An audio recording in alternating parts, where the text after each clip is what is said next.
Yeah, this is a copy. Okay. Is everybody here? Okay, the way that we are going to do that now, sorry, is that one. We have to go that way where you'll see a lot of people. And they are there because that is where the most visited grave of the cemetery is situated.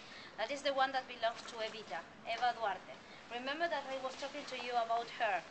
And you told me that you have heard something of her, but not everything. So, I told you that perhaps it's quite boring for you, but I think it is necessary to know a little more about her so you can understand a little part of our history. So she wasn't born here in the city, but she was born in the province of Buenos Aires, in a very small and poor town. She had a dream. The dream was to come to the city and to be an actress. But she couldn't afford that. Anyway, at the age of 15, she decided to come to the city, and she was an actress.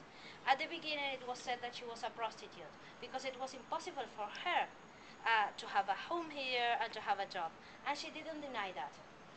Then there was a moment when we usually say that Eva Duarte died and Eva Perón was born. That was in 1944, when during a party she met who in those times was the president of Argentina. His name was Juan Domingo Perón. That was when she started to fight and to work a lot for poorest people. But what it is also true, and if you still nowadays ask to any Argentinian, which is the feeling about Evita, half of the country will say that they love her. The other half will say that they hate her. And it is because during that period they helped the poorest people, but without the money of the government, with the money belonging to the middle class and high society. And I told you one important thing, that this is the cemetery of the high society. So, imagine this. The high society knew that Evita was coming, and that she was coming to be buried here. They couldn't allow that, so they said that if she was coming to be buried here, they wouldn't allow it, and they would send the bodies of their relatives away from this cemetery. That didn't happen. And anyway, Evita came here. And because of security reasons, she's 8 meters under. That is the main reason why. When she came back, and then I will explain you what happened to her body. When she came back, there was no more room in the cemetery. I told you about that. Her body came back in 1976, although she died in 1952. So a member, a senator of our nation, decided to give his own grave as a present for Evita. And that is why the place that you will see is very simple, because it wasn't supposed that Evita was going to be buried there. But let me tell you what happened, because I told you that she died in 1952, right? But that her body arrived here in 1976. Do you know what happened in the middle? Nobody? Okay, in 1955, the president was Juan Domingo Perón. Evita was Perón's second wife, sorry.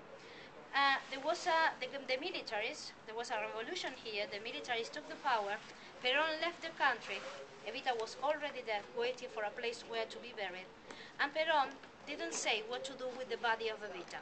So one of the members of that military government said that the idea was to send her away from Argentina, but that had to be a secret. Nobody had to know that she was Evita. So they invented a name for that person. The name was Maria Magis de Magistris. She was supposed to be an Italian immigrant who had died here, had no more relatives alive in Argentina, so the government of our country was sending her back to Italy.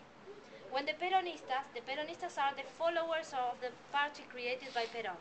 When the Peronistas knew that she wasn't in Argentina, they decided to murder one of those persons, members of that military government of 1955.